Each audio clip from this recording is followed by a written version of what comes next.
You're listening to CDKL5 in color. I'm Marissa, and on this podcast, I'm joined by my co-host Amanda, and sometimes some very special guests to talk all things CDKL5 deficiency disorder. It's a rare genetic condition caused by changes in the CDKL5 gene.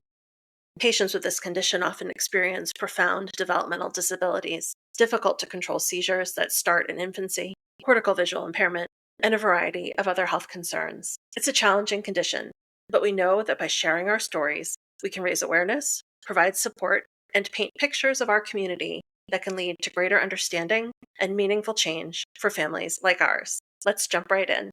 Hi, Amanda. Hey, Marissa. How's it going? It's going good.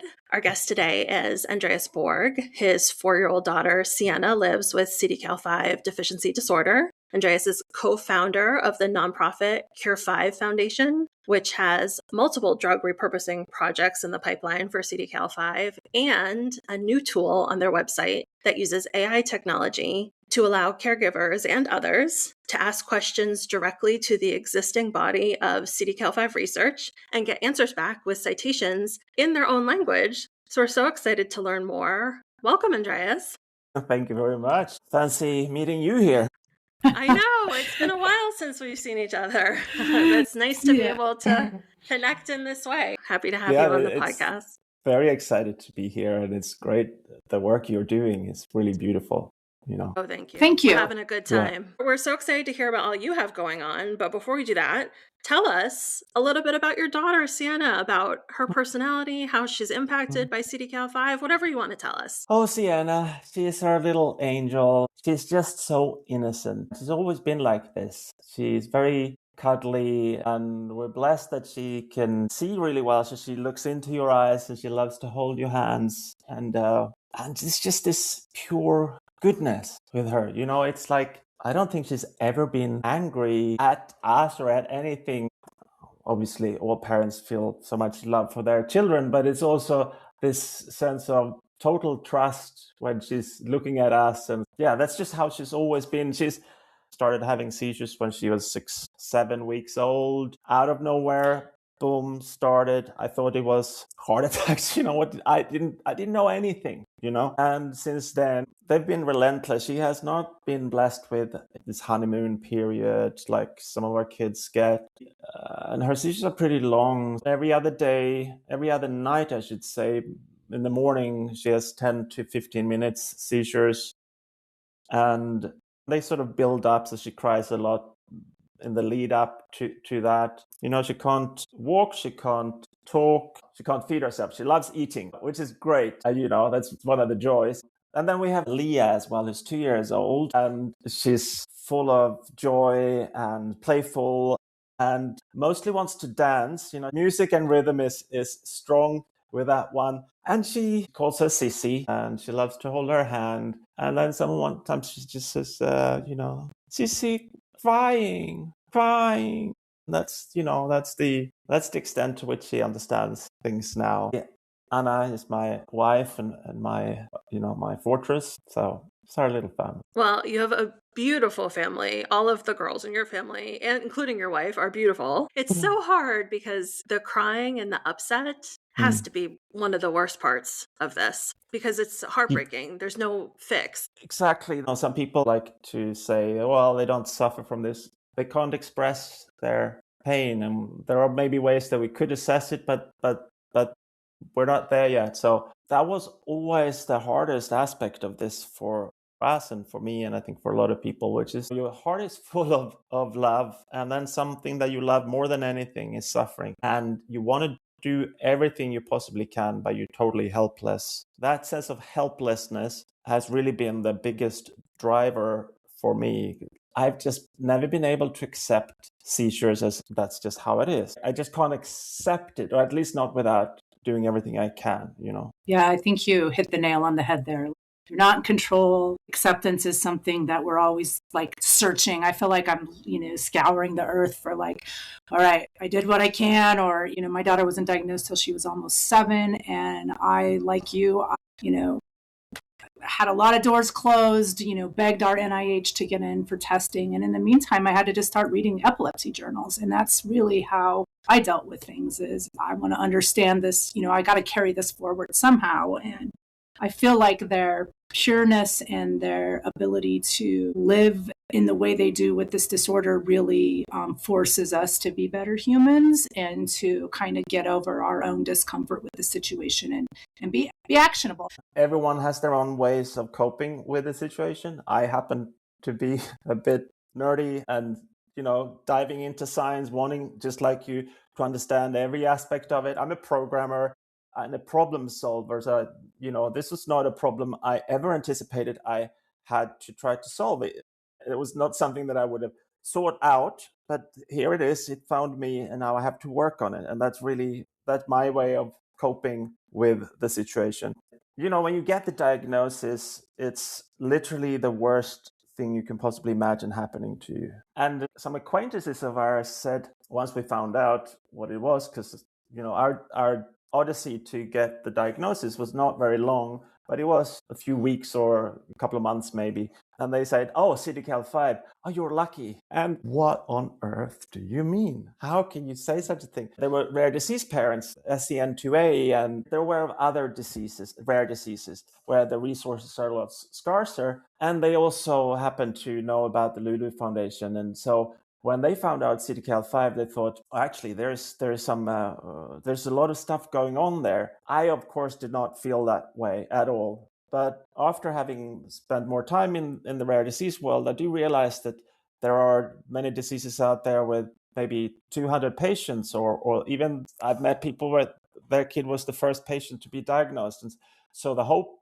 there is really in short supply. And I sometimes come back to this idea, are we lucky or we're not lucky? Because this journey it's not a clear path. Certain things seem like the worst thing, and then it turns out that might be a good thing. There is this beautiful Zen story. I come back to it now and then, and if you don't mind, I'll tell the story because it's such a beautiful story. So there was once a Zen farmer, and every day the farmer used his horse to help work his fields and keep his farm healthy. But one day the horse ran away, and all the villagers came by and said, "We're sorry to hear this. This is such bad luck." But the farmer responded, "Bad luck, good luck, who knows?" And the villagers were confused but decided to ignore him. A few weeks went by, and then one afternoon, while the farmer was working outside, he looked up and saw his horse running towards him. But the horse was not alone. The horse was returning to him with a whole herd of horses. So now the farmer had 10 horses to help work his fields. All the villagers came by to congratulate the farmer and said, "Wow, such good luck." And the farmer responded, "Good luck, bad luck, who knows?" And a few weeks later, the farmer's son came over to visit and help his father's work on the farm. And while trying to tame one of the horses, the farmer's son fell and broke his leg. The villagers came by and commiserated and said, "How awful, such bad luck." And just as the first time, the farmer said, "Bad luck, good luck, who knows?" And a month later, the farmer's son was still recovering. He wasn't able to walk or do any manual labor to help his father run the farm. And the regiment of the army came marching through the town, conscripting every able-bodied young man to join them. So when the regiment came to the farmer's house and saw the young boy with a broken leg, they marched past and left him where he lay. Of course, the villagers came by and said, "Amazing, this is such good luck." And you know what the farmer responded. And I often feel this way as well about CDKL5. I would not wish this on anyone, and I don't want to be here. But in this journey, things that I've seen like the worst thing, one moment, suddenly, actually, that might be a good thing. And CDKL5 is obviously a horrible tragedy in so many ways, but maybe we can help unlock cures, maybe it can help other diseases, and things that might have seen like setbacks might turn out to be, a step forward.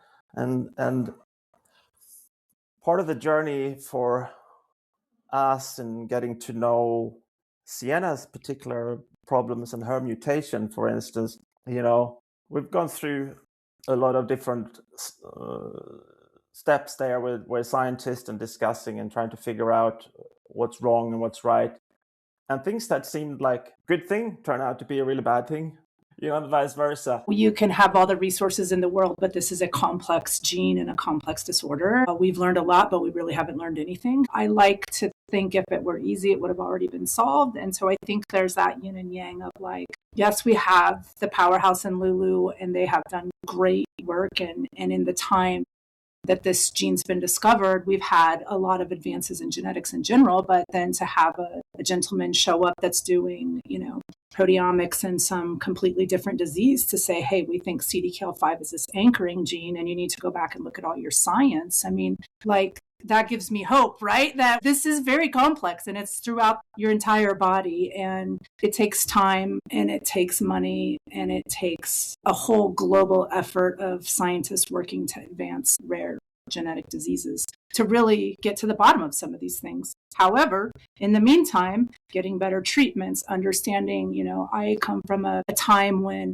nobody knew, and their whole goal was to try to stop spasms when they were young. And that resulted in a very, devastating sometimes phenotype for these kids because they were over medicated. The spasms are never going away. IS is hips are a different thing, but my kid's 20, her primary seizure is still a spasm. Time is helpful, but we just have a lot of work to do. I think I always want to stress that to people is there's work to do.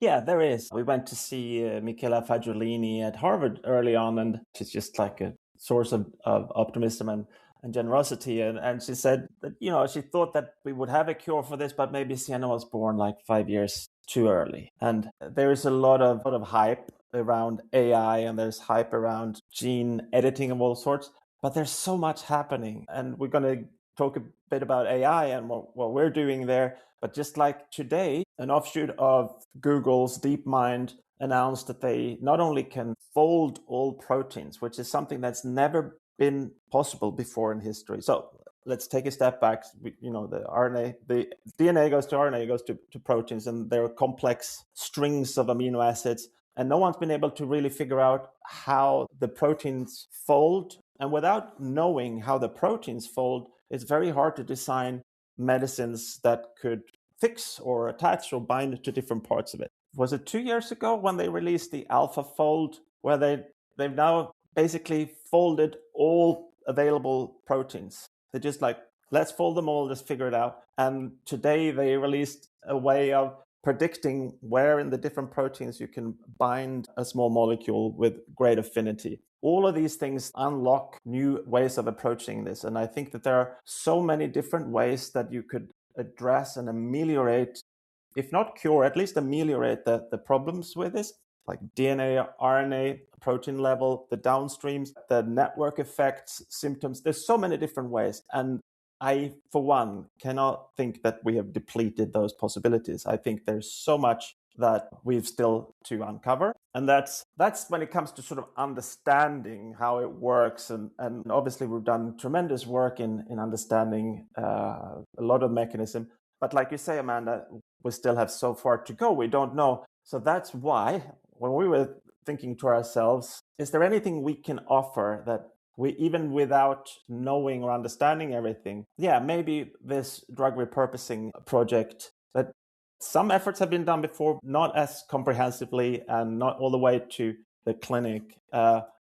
Where, just to say a few words about that, there are ways then that you can replicate the brains of our children in miniature format, in cells, so-called organoids. And obviously the benefit of doing that is that you can give them any kind of molecule without any of the risks. So like, we can't treat our kids. We're doing that already, which is a tragedy. We're giving our kids so many drugs without knowing if it can work or not. So treating these mini brains with compounds instead is sort of a way of testing out everything very quickly. And we're going to do all the available drugs on the American market. And you can literally see kind of seizure patterns in those mini brains. And so we don't have any results yet, but it's underway, and it's very exciting to be able to test all the drugs and see if something helps, right? And the beauty of that approach is that we don't actually need to know everything about it. We have so much left to know and learn, but right now you could do that without necessarily knowing how it works. And that's actually the case for a lot of the blockbuster drugs that we're all taking, like metformin. They haven't really figured out how that works, and I'm on that, and so many people are on it. So, I don't think they understand the mechanism of action for most. I mean, they get a little bit of it, but epilepsy drugs in general, it's a crapshoot. And trial design kind of proves that if you look back and see how they run these trials. So, the brain, the last great frontier, right? More so than space. I think we know more about the universe than our brains. Yeah, they say that there's more synapses in our brain than stars in the universe. So, yeah. Let me ask you a question about this, like the drug repurposing when you're testing it on the organoids. Would, if you get a hit, would you be able to say, because now with seizure medications, we always say in the group, well, one works for one and doesn't work for the other kid.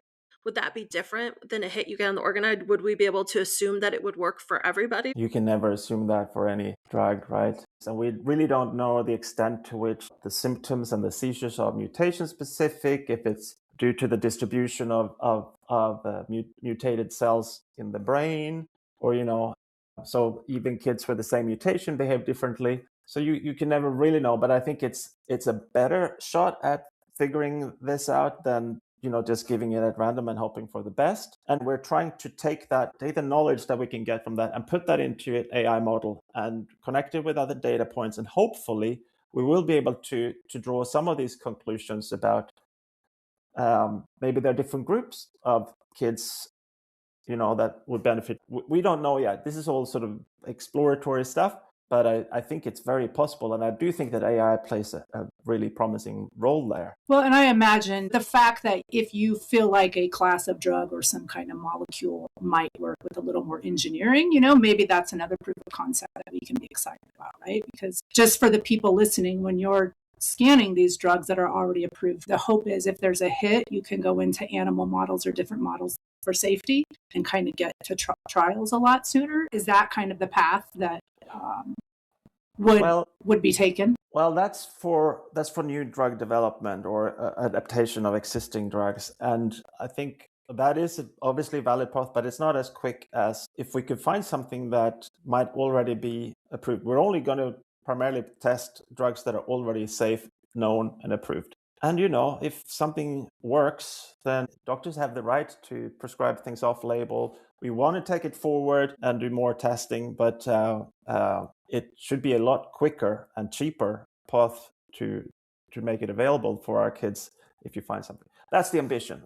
And we're not alone by any stretch, obviously, in this sort of drug repurposing approach. I just think that that's one of the things that we call it every stone. That's one of the stones that we need to turn over, Every stone. Oh, I like that. That's clever. Just because your organoids have a hit on an approved drug that a doctor in theory could prescribe off label, don't you find that most doctors are not going to write a prescription for something off label that they don't really have any information about at all? It seems like my doctor wouldn't be willing to really do that. That is a non-trivial challenge. We, I think, as a community, if we find those things, then we should come together and pool our resources. And we have obviously a lot of doctors in our community, and we would take their lead. I've spoken to some, and they would be open to maybe smaller trials that would give them what they need. They're obviously not just willing to prescribe anything, but I suppose, hope I don't get into trouble for saying that some of the things that our kids are prescribed, they're not necessarily more promising, and they might be more harmful. So it's, I think it's something to be discussed. I feel like if it's neurology that's you're treating and there's a drug already prescribed for a neurology application, off-label use becomes all right. But if it's a drug for oncology or kidney function, I think that's when you're starting to risk your medical license because they really aren't trained in them drugs for them systems. So the point being is it would depend on the compound, probably how quickly you could get some safety data and move forward. For starters, you'd have the safety data. The starting point is so much better. If you were to find something that worked, then you already have proven safety record throughout history. You've saved so much costs of getting it to that stage, because we're talking possibly, billions of dollars to get a drug approved. So the starting point, however long it takes, if it works, go from there and get it sort of approved as maybe standard of care, it's got to be a lot quicker than starting from scratch with something. Yeah, new. it's like safety and tolerability, right? You have to figure out how can we dose in this population in a safe manner. Absolutely. Which is a lot smaller cohorts of patients, and and probably you have different avenues in Europe versus the US to get some of those things moving. Yeah, I'm reaching out. We'll see what happens. We're trying to turn every stone, basically. Let's talk about, you have a new tool on your website, Yes. on your Cure5 Foundation website. You have it on the website as Chat with Research Papers, but on YouTube you call it Cure5 Knowledge Engine. You should put that on your website because that's really cool. What made you want to create this tool for our CDKL5 community? It really comes down to, well, we can make this happen now. Why not just make it available to everybody? It's about democracy of access.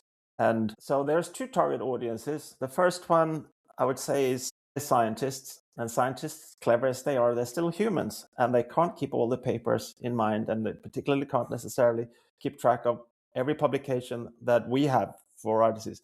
So the aim there is to quickly give scientists an on-ramp to, has something been done in this field, whatever. We want researchers to come to us and want to work with our disease, and we need to make it as easy as possible for them to do that. So that's really the primary motivation there. And it's also a language issue, which is true for both scientists and for non-scientists and clinicians and whatnot. So this tool can automatically translate. You can ask the question in your native tongue and get an answer that way. Literally, these are not scientific barriers, like the knowledge is there or it's been published, but it's sort of logistics and language. And so that's the number one target audience for scientists and researchers. But the other one is really closer to our heart, right? And I'm thinking particularly about caregivers in Latin America or Asia, where they don't simply have access to the top neurologists that we might have.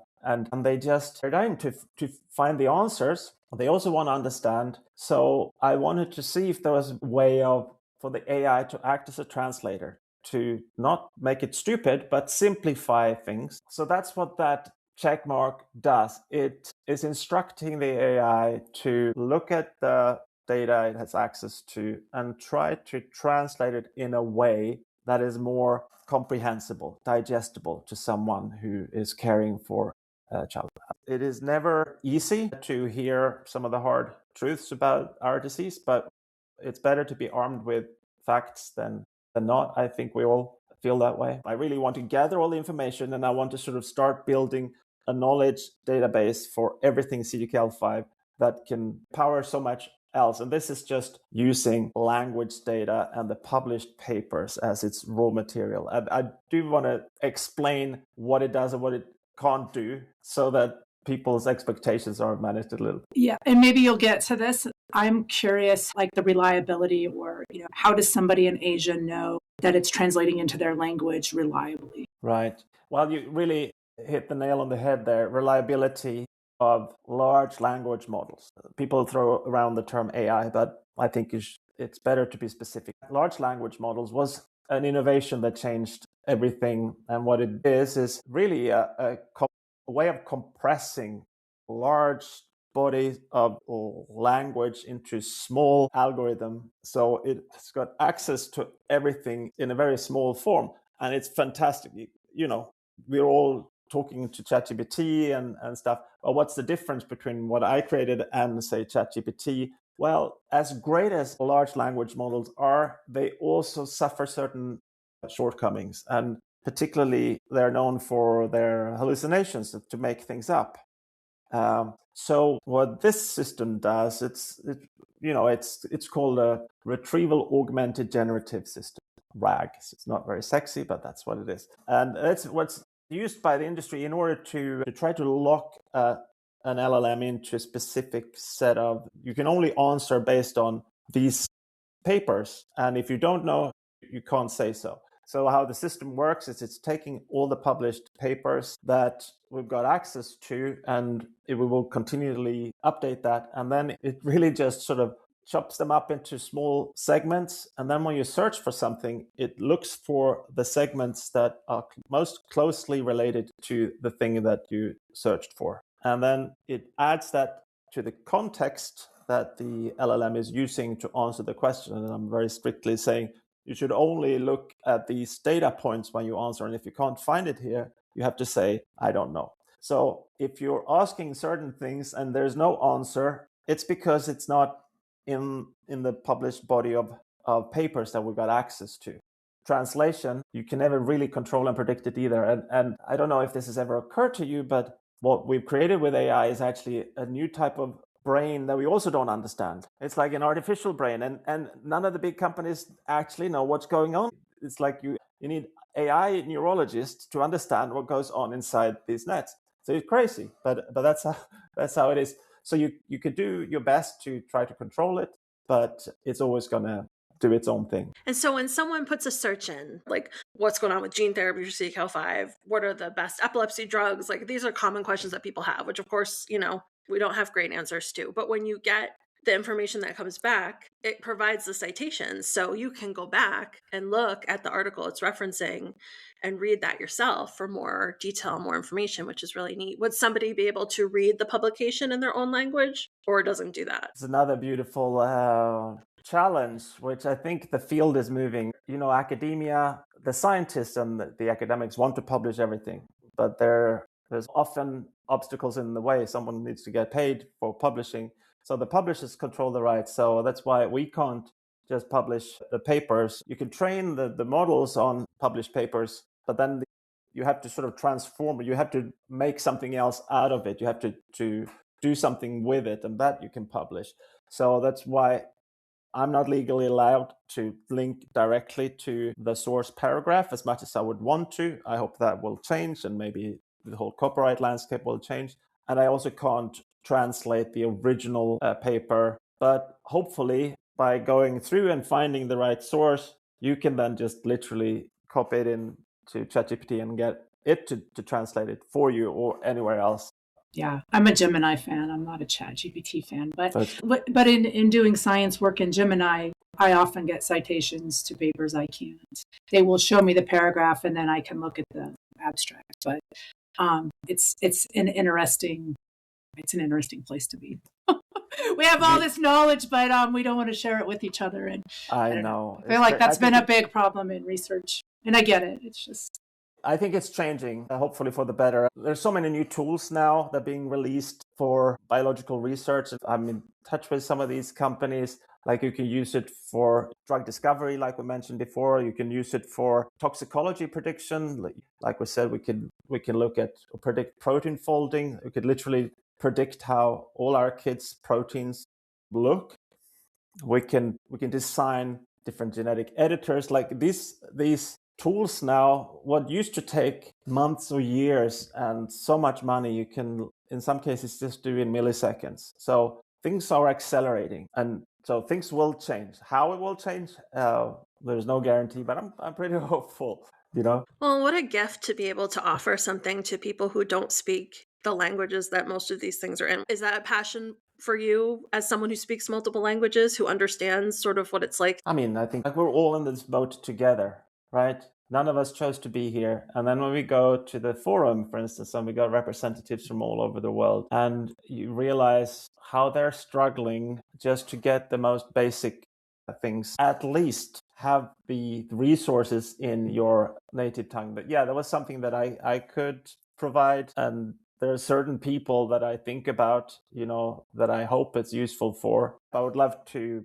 collaborate with others on it. I want to take it forward. I want to make it into, like I said, a database that understands everything about CDKL5 and how it influences different parts of the body and also maybe other diseases, because I also think that there's probably a lot of overlapping problems that we could solve with other adjacent diseases. When you filled out the form to be on the podcast, you had written, "This diagnosis can make you grow and take action in ways you otherwise would never have." Can you tell us a little more about what you meant by that and talk to us about what you think parents can do to move CDKL5 research forward? Yeah, I think every parent has some talent, something to offer, and some gift to the community. And a fairly low hanging fruit, I think, is to connect people that you think should be connected.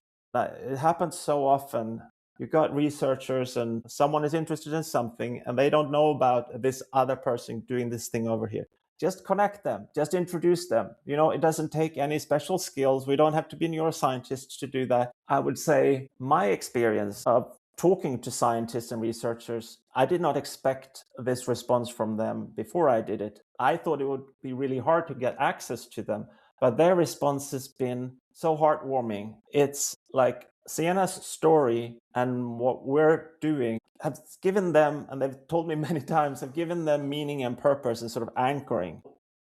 I would say find your researchers in your country, talk to them, introduce them to all the work that's been done, connect them to, whoever. There's so many people active, mobilized. I think, America is great at this, but also Italy is a great example where there's so much been going on. It's also the patient driven, they've really got the community mobilized to do things. And there are also other aspects to this. Part of what I've been talking about that sort of AI is unlocking, I think, is the ability to do more personalized treatment, designing things or exploring things that is for one specific person, because all our kids are different. We call them CDKL5, but actually there's no one CDKL5 kid. They're all different. They all got different related issues. And, there might be a scientist out there that's looking for exactly the mutation or exactly that problem that your kid has. But they're not going to do research on it unless you talk to them,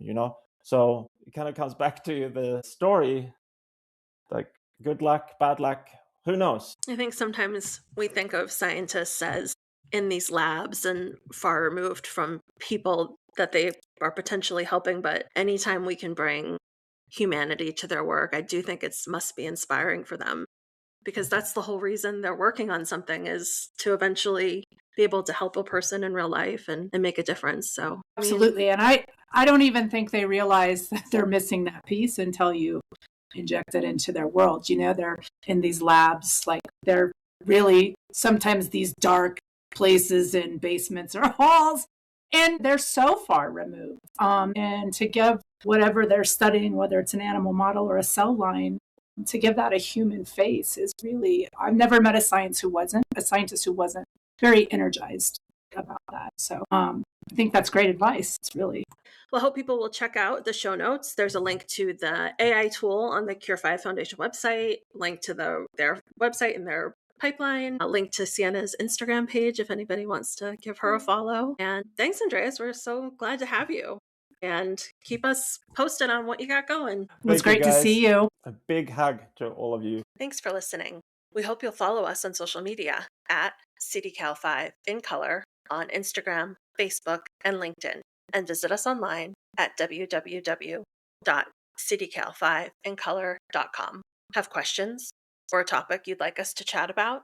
Would you like to be a guest on our podcast? Email us cdkl5incolor@gmail.com, and we'll be in touch. Until next time.